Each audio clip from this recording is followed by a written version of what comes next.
يشتكي أهالي مدينة الرقة من تفاوت كبير في أسعار الأدوية بين الصيدلية وأخرى داخل المدينة.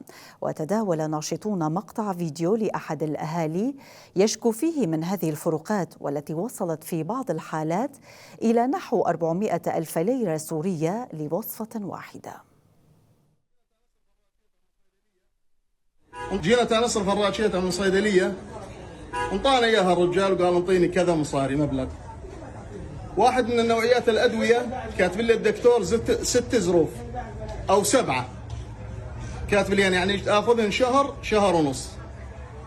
انطاني واحد من الظروف قال لي الظرف حقه 60,000، بدي 6 ظروف او 7 ظروف على 60 كامل الادويه خذيناها من عنده. قال لي الظرف هذا ما قدرنا ناخذه، خذينا ظرف واحد، عفنا 7 ظروف، ال7 يعني حقهم شيء 300,000. رحنا على صيدليه ثانيه بنفس الشارع، انطانا نفس الادويه ونفس الراتشيتا ونفس العيار ونفس الشركه، افرقت الراتشيتا ذي 400,000 سوري. وين وزاره الصحه؟ الحزاني ما اقدر اروح حتى على البيت، ولا عاد بدي الجريه ولا عاد بدي شيء، بدي اروح الحستين على وزاره الصحه واشرح لهم الموضوع، وانا مستعد احط ايدي على القران زادينا واجيبه على الصيدليه اللي بعنيها ما بدي اذكر اسمها.